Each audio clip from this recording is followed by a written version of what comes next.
Hi, my friend, Caleb Johnson here, and I have a huge question to ask you, real estate investors. How would you rate your level of personal discipline on a scale of 1 to 10?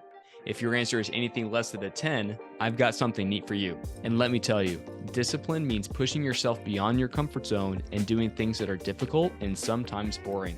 Achieving massive success requires you to do those difficult things. Building your levels of personal discipline is not easy, but it does pay off. In fact, you can't achieve anything significant without discipline.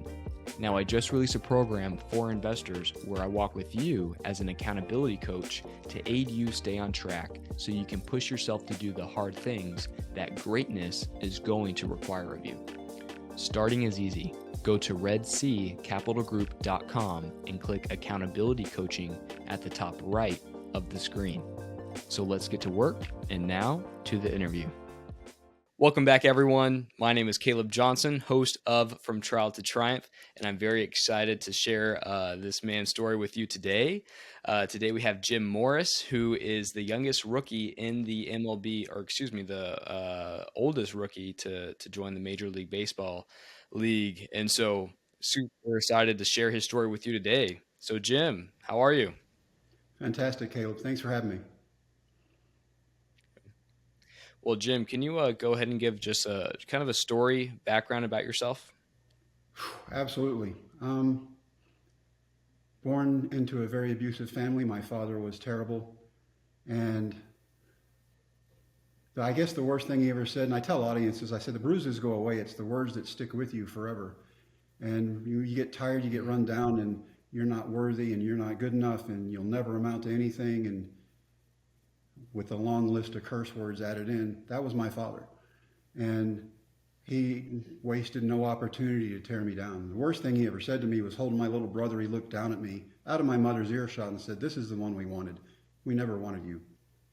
And that sticks Wow. with you. And we never wanted you. And it took that to heart so much. We had to get married because of you. So when I went to school, I got psychology and science degrees and found out I had nothing to do with me. That was them. Mhm. And Yeah. life is a series of overcoming things, and I could have folded the tent and believed everything my father said. But God is incredible, and I know He was with me the whole way, even though at times I didn't realize what the presence was. My biggest deal was to go out and go, watch me. I'm not only going to run the race, I'm going to finish the race, and I'm going to do well. And so sports became my way of life. I didn't care about school. He told me I was stupid. Why even study? And so I set myself up for baseball. Now, listening to my parents throw, hit, curse, fight, and say things you promise never ever to do when you walk down the aisle of a church, they came to one conclusion and they agreed on one thing, and that was to send me from their house in Miami, Florida to my grandparents' house in Brownwood, Texas. And Brownwood, Texas, with Mm. my grandparents, is the first time I ever encountered the Holy Spirit. And they didn't talk about it back then because, back in the late 70s, early 80s, everything was about religion and four walls, and here we go. But I watched my grandparents do things for people that nobody ever knew they did. And, Thanksgiving dinners for families that couldn't afford it, Christmas presents for families with kids that couldn't afford it.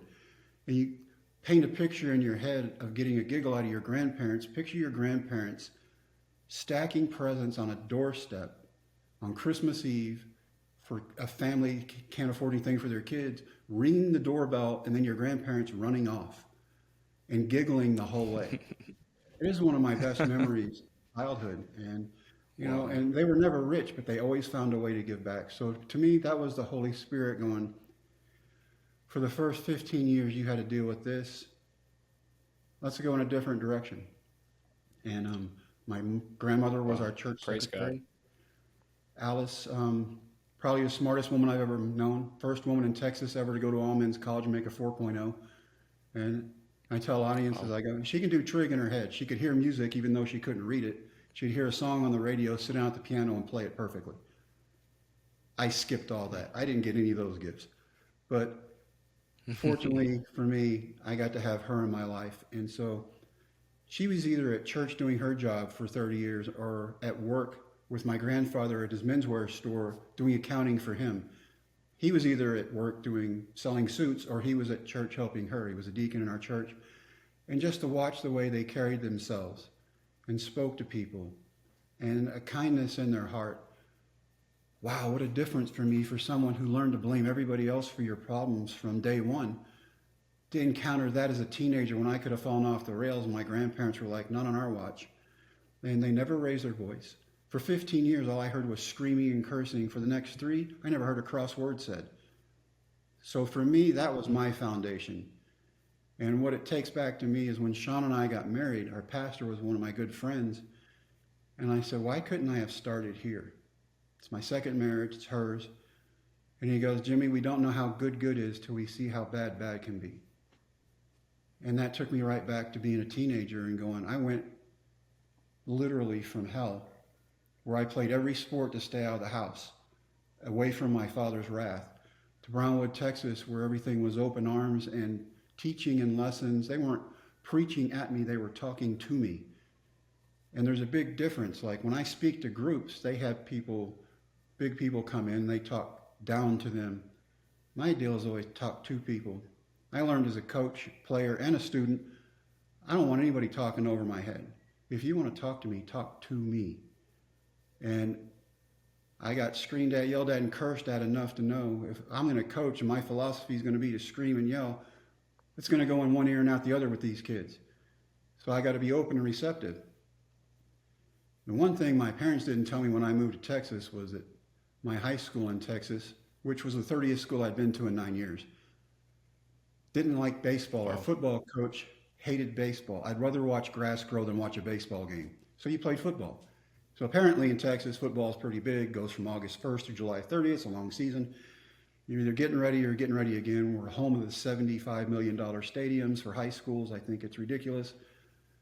But it's a sport, and for me, what sports is, because it did it for me, is it kept me off the streets. It kept me out of trouble. It kept me wanting to compete and make myself better. I never competed against the other guys. I competed against myself. If I could make myself better one step at a time, one day at a time, I don't have to worry about the other guy. I just have to do my job. Because I learned very quickly, when you stop moving, that's when somebody else is going to pass you by and they're going to take your dream away from you. So you always got to be moving. You always got to have a plan. You always got to be striving to do better than what you think you can. Because if we just go by what we think our capacity is, some people have that thing where I could be the president and they go and they're the president. Other people are like, I can't even stand up in church when people are singing. I'm just afraid. And so we have to get over being afraid, and we have to find our voice. And my grandparents taught me that.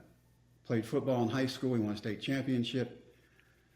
I got seen somehow by a major league scout. Right out of high school, I got drafted by the Yankees, turned it down. During that period of time, I've been watching my grandfather get sicker and sicker with Lou Gehrig's disease. And cane, walker, wheelchair in 6 months. It started with a stumble in the store. And that is devastating when the person that you hold as your mentor and your teacher and your guide falters like that through no fault of his own. Some chemical during World War II he got exposed to, a lot of people did. And then you go down that path and you find out everything you can about Lou Gehrig's disease. As he got sicker, I watched a person who was 6'3", 260 pounds, who led a community and part of a state on top of his shoulders, do the same thing from a wheelchair. He still had the character and integrity to go about life and not complain. I thought there was no way I would not complain. If that would have been me, I would have just gone to the bottom of my closet and stayed there until I died. My grandfather, the last time he was alive and he went to church, his 18-year-old grandson had to carry him in. And he still waved at people. Wow. He still did what he could, and he lived the best life he could. There are some people who are just alive, and there are people who go live. My grandfather lived. And so I went to Ranger Junior College right out of high school. My grades were terrible. My counselor told me, you're too stupid to go to college. So I went to a junior college to play baseball. It was close to home. My coach promised me, I'll get you classes that you can pass, which was important. You'll play baseball for me during the fall schedule. We have a schedule. You're going to pitch for me during the week, but at noon on Friday, when you get out of English, you're going home and you're spending time with your grandparents in the hospital. So in the fall of 1982, that's what I did for 4.5 months. He passed away in November of 1982, and to this day, I've never seen a larger funeral take place in that town. And truly the best man I've ever known in my life. I mean, people go, "You're just like your grandfather." I'm like, there is no way. I'll give you one instance. He had a way of telling you things that you did not want to hear, but when you walked away, you had your head held higher and you had a smile on your face because he gave you two or three different things he thought you would be better at. I'm doing a speech in Houston one night talking about my grandfather, Ernest, and after this speech, this man comes up to me, and you're young, Caleb. I've had kids. I know this. I didn't know how to cry until the nurse put the baby in my arms and said, "Here's your baby." And then I cried. I'm like, who could ever touch a kid? Well, that's when men learn how to cry. And so this man's coming up to me after the speech, and he's making a beeline to me. He's got a suit on. It's very nice. He's about 95. And I see him already crying. So I already start tearing up before he gets to me. And he goes, "I didn't want to come tonight. My wife made me, and I am so happy I did." He goes, "When you started talking about Ernest," and I thought, wow, he's called my grandfather's first name. He opens up his jacket, Caleb, and inside was the monogram, Ernest Morris Menswear. Suit had to be 40 years old, and it still looked perfect. Wow. He goes, "I walked into your grandfather's store one day, and I said, I want to be an accountant." He goes, "I think your talents would be wasted doing that. I think you need to be in banking. I came up here to tell you tonight that I just sold the last of my 9 banks that I had, and I have your grandfather to thank for that." That's who Ernest was. Wow. Wow. Praise God. Um, while we're talking about Ernest, Jim, what do you think was the most important thing that you've learned from him? The most important thing I heard every day for 3 years, and at first it scared me because I thought he meant something different. Every day I'd walk out of the house to go to school, he'd be buttoning the vest of his 3-piece suit, and he'd look out of his bedroom door and go, "Remember who you are and whose you are." And for a long time as a teenager, I thought that saying meant, "Remember that you're my grandson, and if God sees you messing up, I'll get you." It took me a long time to realize what he meant. It's not what you do when you know people are watching that makes you who you are. It's what you do when nobody's watching you at all that makes you who you are. Jimmy, that's character. I got that picture at Reagan County High School in Big Lake, Texas, and I watched those kids win a district championship, and not even they thought they could do it. And I realized for the first time at the age of 35 exactly what my grandfather meant by that saying.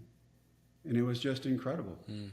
When you uphold yourself to high moral character and integrity, good things are going to happen. He goes, "There's always going to be trouble." And I'll throw you into another story with him. One day this lady walks in the store. I worked for him in the summers. All the men were in the back having coffee, his salesmen, and they're all about his age, which is about my age now. That's kind of scary. But he sees this from his office because they ignored her like she didn't exist. She had on overalls, she had on boots and a straw hat, and let's just say from the smell of the boots, she had a pig farm. He gets up, he treats her like she should be treated, and before she left his store, she bought 15 suits for every male in her family and paid in cash. And when he walked back by me, he said, "It doesn't matter what color you are or what language you speak. If you cut us open, we all bleed red. God made us all the same way. Don't ever treat anybody any differently than you would have Alice treated." And I got my foot in that all the time because I had to take my grandmother Alice on lunch dates once a week so I'd know how to treat women. Open car doors, restaurant doors, pull out chairs, fold out napkins. And it's not bad when a 6'3" guy is grading you on how you did with your grandmother. When your 5'3" grandmother is grading you and you're looking down at her, she's telling you what you did wrong. That's different. But getting back to the woman in the store, she came back every year until my grandfather passed away and bought suits from him because of who he was. And unbeknownst to him or the other men in that store at that time, she had something underneath her pig farm that people would find pretty cool right now. Natural gas. She was worth almost $1 billion. And she came into his store instead of going into Dallas or anywhere else. And tiny little Brownwood. And 2020, I'm doing a podcast with Dennis. Coronavirus shut everybody down. So Dennis Quaid started doing a podcast, and they're like, hey, you and Jim need to do this. We got on. I start telling him about Ernest. And I said, one day this man walks in the store, and I recognized him immediately from TV. Now, you have to be my age to get this, but this is back when there were 3 channels and I was the remote control. I knew this guy. Mm-hmm. He walked up to my grandfather, hugged him like they'd been best friends forever, and it turned out they had from the war, and it was Gene Autry. And Dennis had me repeat it, and he goes, you mean I played you in a movie, and your grandfather and my uncle were best friends? And I thought, as big as the world is, it is a lot smaller than what we think it is. That's right. And one thing that I pulled away from hearing you talk about Ernest is whenever someone is blessed with a positive male role model in their life, it's one of the most powerful things in the world. And Jim, you can attest to this, is that your father, who wasn't, you saw what that life was. And then when you saw it from with your grandfather, Ernest, life was different. And I've been blessed to have an amazing father in my life. And to those who are listening, if you know you have a great father in your life, and not everyone does, and that is very unfortunate and sad. But those of us who are blessed with a great father figure, role model in our life, don't waste that, because that is a real blessing. That is a blessing. And one of the things that always got me is I'd have teachers come by and go, that kid is a sorry kid. Why do you even waste your time with that kid? And I would look at him and go, you don't even know what that kid went through to get out of his own house, or what he went through from the house to the front door of the school, or from the hallway to the bathroom, or in the bathroom. Don't judge something you have no idea what's going on. And one of those kids was in my class for 2 years. He was in it because he failed. I got a letter from him like 5 or 6 years ago, and he said, hi, this is Edward. I was the guy who came into your class every day and never opened a book. I had on my cowboy hat. You would talk to me and greet me every day. You would ask me if I needed anything. You would greet me. He goes, you don't know it now, but you were the only positive influence I had at that time. My home life was a wreck. My teachers didn't like me. I didn't know how to get out of it. I wasn't sleeping because I was having to take care of my little brothers and sisters. And I had no time for homework. I called to write you this. I am married to the most beautiful woman on the planet. I have 3 of the most incredibly beautiful daughters. And P.S., I own an oil company. We judge and we don't know. Mm-hmm. That's one thing that I just read in John, actually. And Jim, I didn't plan on crying on the show, but I guess, oh well. But in John the Gospel, it talks about how Jesus never judged us. He never judged us. Now, we will be judged eventually whenever we meet the Father, but that's a whole nother topic. But, it's so many people judge, and we're just so blessed, for you and I and the listeners to be who we are. So, well, Jim, after the Yankees, if people haven't watched your movie, which is called The Rookie, and I would highly recommend it, what happened, after you didn't go that route? Here's the thing I figured out with watching my grandparents deal with life and how it got thrown at them in a very off-the-cliff way. I found out because of my grandparents' humor, because they tried to laugh the whole way through it, and I know it had to be painful, but they didn't show it. God has a sense of humor. And so after my grandfather passed away, I turned 19. So I tell audiences, if you thought I was smart when I was 18, you should have seen me at 19. Brewers draft me. They give me $35,000 to chase my dream. My father retired from the military, moved back to Texas. He didn't say, good luck, I wish you the best, I love you. He said, don't take that money and go buy a little red sports car. So that's exactly what I did. And I drove that car from Brownwood, Texas to Phoenix, Arizona, where the Brewers had spring training. On my way, I drove through Big Lake, 19 years old, little red sports car, and I thought, who would live here? And God remembered that, because 15 years later, that's where I live. And Wow. Just there are things we go through, especially now during prayer time and Bible time. You look back and you look at all the times you were rescued from making a really disastrous decision or pulled out of something that you couldn't get your own self out of. And all of a sudden there came a conclusion where, hey, this is the right turn I need to take right now. And it all starts with opening that book. Mm-hmm. And so, Jim, so you played for the Brewers for how many years? Under contract for 5.5 years, 6 surgeries. Tommy John surgery, missed a whole year. The year the space shuttle blew up, I sat there and watched it in a recliner with a cast on my arm and my leg where Dr. Job took the ligament out. At 24, I'm done. I couldn't even get a high A ball. I threw 86, maybe 87.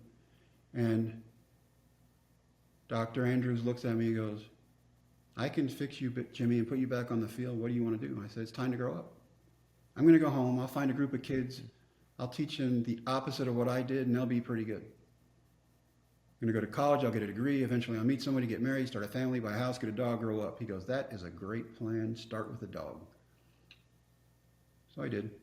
Mm-hmm. And then I went to college, and I played college football for 2 years at 28 and 29, led the country in punting and kickoffs in the end zone, and I got educated, found out I wasn't as stupid as everybody told me I was, made straight A's, and it was remarkable. When you have somebody comes along like your grandparents, like I had in my science department, Dr. Roth goes, you need to go to medical school, and I said, but I'm too dumb. He goes, your answers are better than the questions I wrote. You need to go to medical school. And I thought, I've wasted so much time believing what everyone else has told me. But school ended up being fun. I ended up teaching and coaching.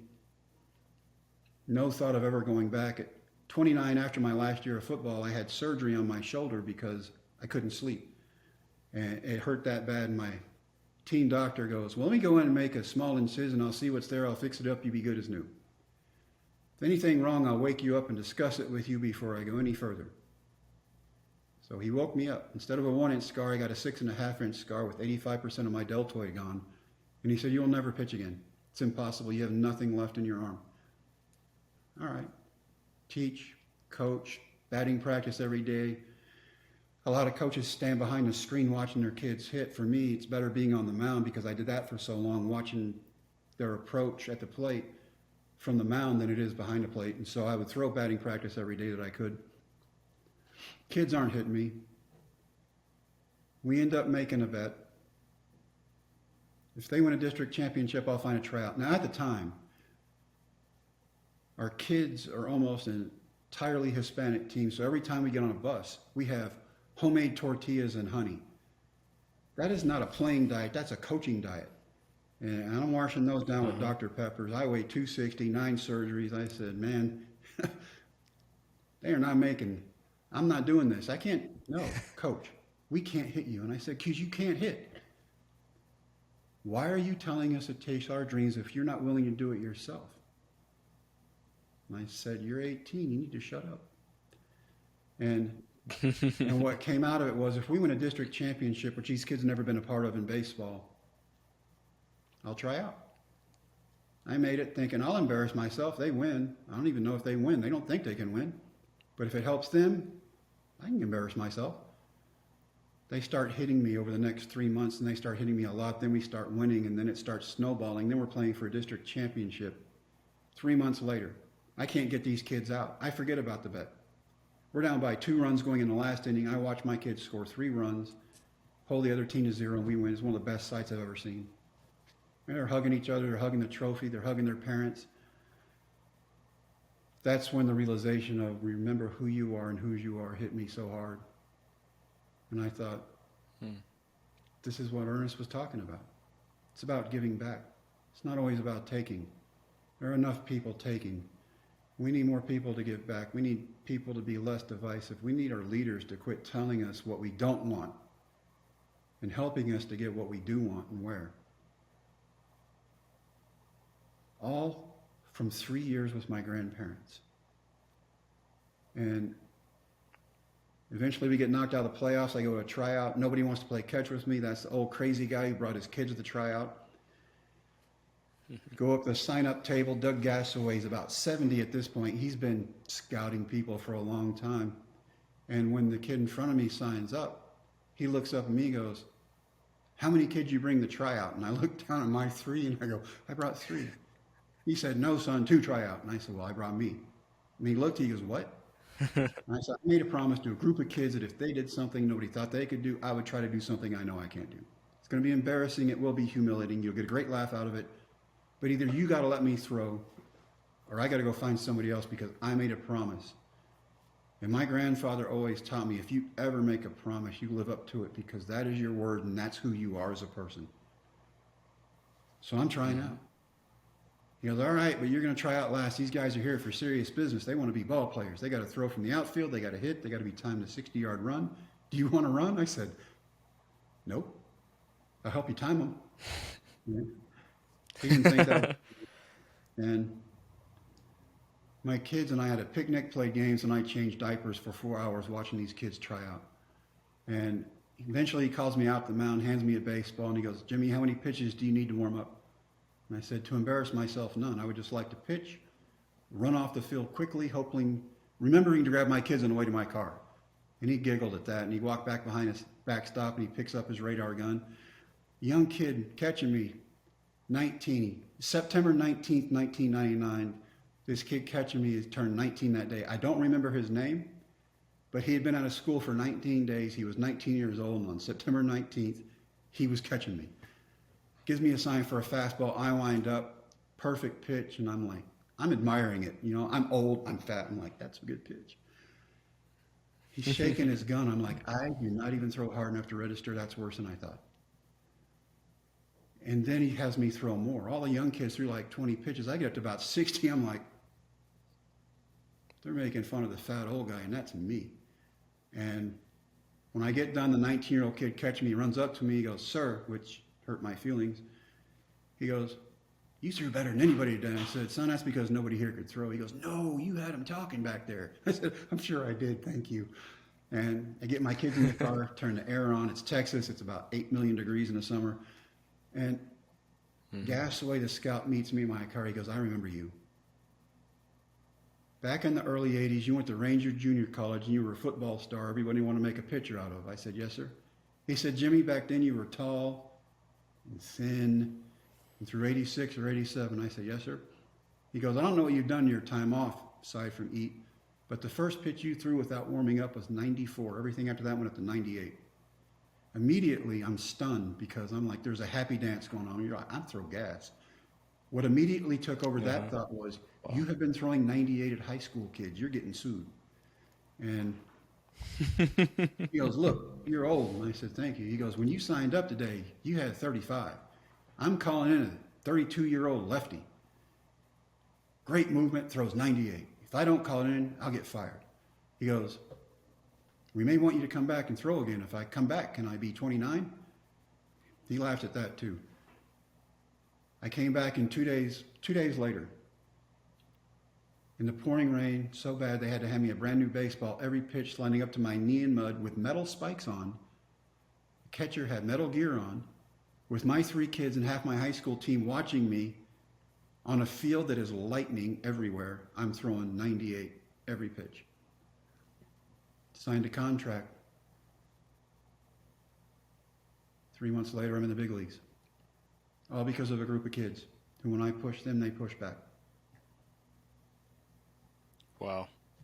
Praise God. And Jim, how long were you in the big leagues? I was in the big leagues for 2 years. I came back for a 3rd year, and I went from, I'd signed with the Dodgers. I was out at Chavez Ravine practicing every day. I was either at Dr. Job's clinic, staying in shape with all the trainers there, or I was out at the field at Dodger Stadium, throwing, hitting, running, lifting. In less than 5 days, I drove from LA to Vero Beach, where the Dodgers still were, for spring training. And something happened in 5 days, Caleb, and all of a sudden, I couldn't even play catch. I was afraid to play catch. The ball would come back at me, and I was afraid of it. And we would do bunting drills. I couldn't even bunt. I taught kids how to bunt every day I coached, and now I couldn't even put I couldn't even catch the ball with the bat, let alone the little fielding drills and stuff we did. I wasn't catching anything. My shins were bruised, and I thought, if I throw the ball up there at 98 and somebody like Stanton hits it back at me 120, it's going to kill me. Balance was off. I couldn't do anything. My lifting started going down. So I fell back on the old thing, and I said, look, my arm's killing me. I got to go home. I didn't want to tell anybody what was going on, because that's scary, because you're like, how do I have no balance all of a sudden? Go home, go to the movie set. We have a blast filming the movie. My kids meet Dennis and everybody. Over the next 15 years, I have 60 surgeries, and mostly nerve-related, spine, brain. Eventually, CTE-induced Parkinsonism, which turned into Parkinson's. So I did the brain surgery, put a deep brain stimulator in, and it helped. The medicine they gave me ruined my stomach, and it helped the symptoms, but I couldn't eat, and nothing would go through. And so they did this nuclear test, and they said, you're going to eat this green egg, which is gross, Dr. Seuss. And so you eat it, and they take you to an MRI, and they go, we're going to watch it go through the system. They had to bring me back for 4 days in a row because it wasn't going anywhere. And so they do a gastric bypass, Roux-en-Y is what it's called. And then they don't tell you, oh, all these vitamins are not going to be absorbed anymore, and so you're going to have to take all this stuff for the rest of your life. But it helped, and it has everything moving. And I can't take the medicine because it makes everything inside mess up, and so they do the brain surgery. And it's 2 electrodes. Dr. Vardaman said when he went in, he saw the exact perfect place where my brain was just going 190 miles an hour. And it was just the neurons were just zapping. He goes, I found where it was overloaded, and that's where I put the electrodes. Put the battery in your chest, and he goes, I'm going to put it behind your hairline where nobody can see it. Obviously, that didn't work because I had no hair. But that helped. All of a sudden, I could walk, and I could hold my fork, and I could start cutting stuff up again, because with Parkinson's, you lose your smell, and then you get like headaches, and then you don't want to do anything, and so you just sit still. Neurologist who's in charge of amping up and down my stimulator said, this is just how it is. You see that lady out there? It's just going to get worse. You're just going to stare.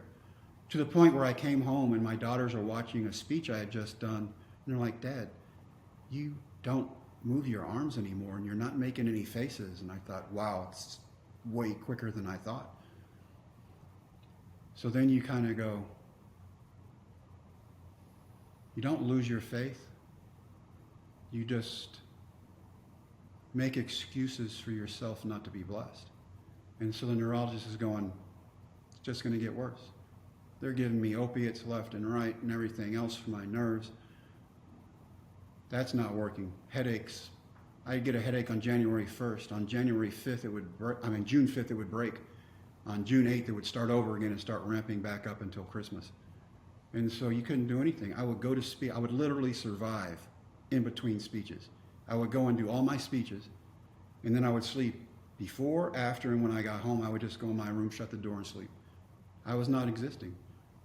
And then you start drinking, because if that's not working, maybe you can help. Instead of leaning on my faith, I leaned on worldly stuff. Ended up in rehab at 52 years old. And there was a light switch. The guy who was our pastor in the rehab, it was a Christian place, and he goes, I love baseball. And I said, that's awesome. He's got stuff from every major league team in his office. I mean, it is a cool office. But you're in rehab, you're like, hey, that's awesome. He goes, why are you here? And I said, because I quit trusting that God would take care of it, and I started believing that doctors had the answers to everything. And all they did was say life over.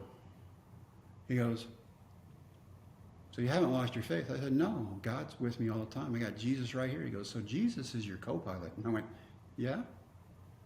He goes, let me ask you this. If you're in a vehicle, why is he not driving? And I don't know what that did to me, Caleb, but that flipped a switch, and I was like, you're right. It was like Every time I've needed that, God has given somebody a word to give to me, and it just resonated. And my relationship was renewed. I went home, and I've had a drink in 7 years and don't even think about it. And the first place I go, the devil tempts you all the time, right? 3 days after rehab, I go up to Minnesota for a speech. In the green room, they have every liquor on the planet open in the back, and they're like, go ahead and drink. Everybody else been drinking all day. And I didn't even smell it. It was just like, whatever. And, the devil thinks he's king of everything. God is above all. And as long as we keep him there and we know what our faith is, I don't have to go out and tell people I believe in Christ. I live like I believe in Christ. That's my answer. Wow. Jim, thank you for saying that. And my prayer is that the listeners really take that to heart. I know that they'll hear the emotion in my voice and in your voice. And wow, I feel like, so I think we do need to start taking things back and going to the final three questions. And Jim, excuse my pause. I feel like I'm stumbling over my words, but your story is amazing. And I know it's going to change the listeners' lives. Hey guys, if you're enjoying the content of our podcast, but you have additional real estate investing questions, I'm happy to answer those questions for free. Head over to redseacapitalgroup.com and book an appointment with me. Not only am I the host of the show, but I am actively buying and already own properties across the U.S. So feel free to schedule a time that works best for you. Visit redseacapitalgroup.com to book your appointment today. Thank you. Now, Jim, the first question is, if you can recommend a book to our listeners, what would that be? It's one I have fallen in love with again, and it's the Bible. And it's got the best stories ever, except for one thing. They're not just stories, they're true. And archaeology is now proving that over and over and over again. And they keep going, no, it's just a coincidence. Really? It's not a coincidence. The Bible is my choice, far and above anything anywhere else. Other than that, I love spy novels. Brad Thor is one of my favorite people. And I like to do anything. Reading helps me separate myself and put myself into a story where I might not be.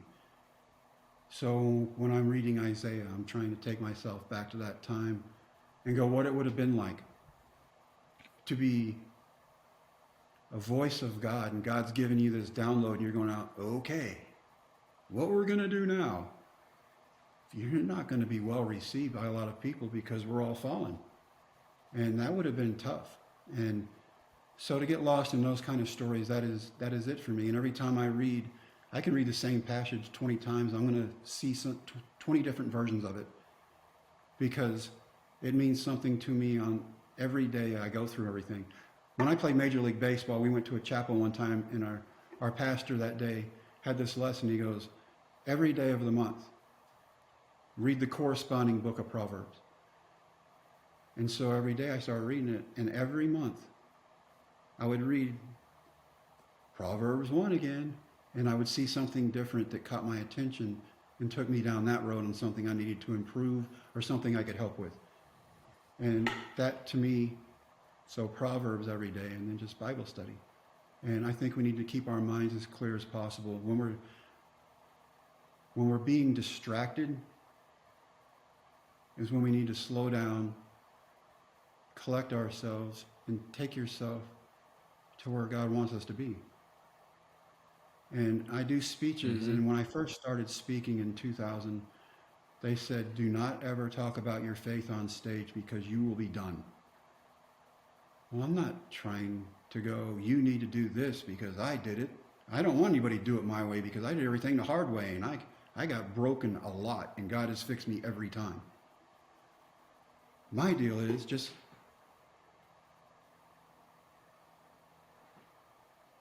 slow down enough that the anger leaves. And if you need to read something, read it. Just separate yourself. You need to listen to some music, listen to Christian music.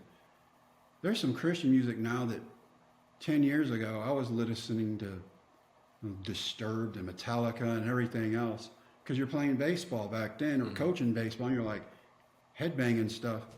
And now some of these Christian artists are just unbelievable, and their stories are coming out through their songs, their emotion is.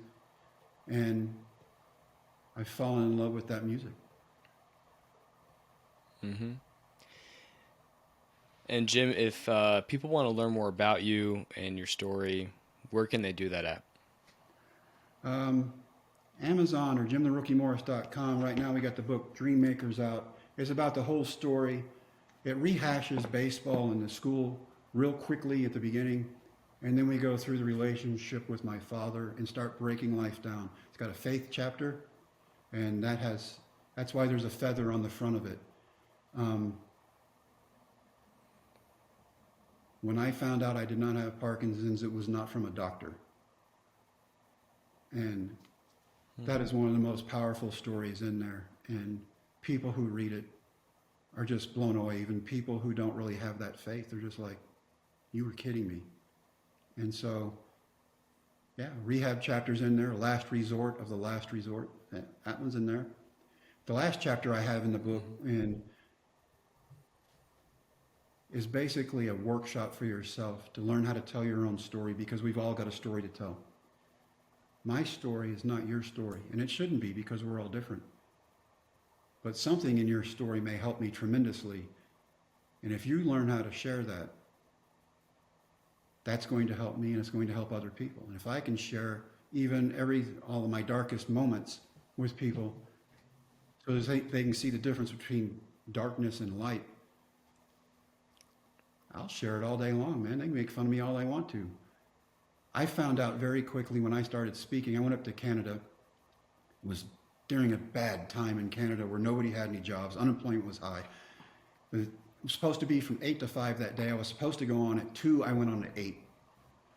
Right? Everybody's tired. They've been there all day. Why don't we have jobs? We're sitting here listening to you guys. The lady in front of me goes out as I'm standing behind the curtain and just owns it, because not only is she telling her story, but she's using humor to do it.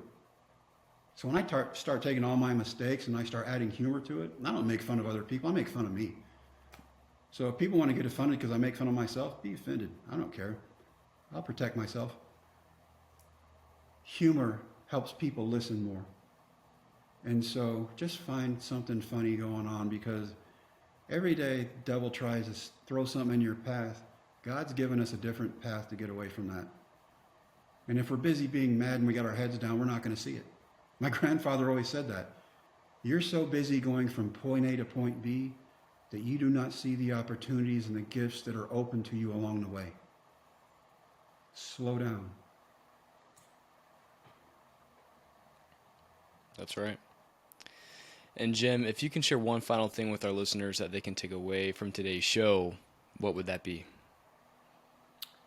One would be my grandfather saying, remember who you are and whose you are. That saying has meant a lot to me over the years, and I've stumbled. I'm like everybody else. And The Rookie paints a pretty picture, but it is Disney, and it is a feel-good movie. But there are mistakes that I made along the way that I think are better suited for this stage when I'm talking to groups of people, because other people are going through things too.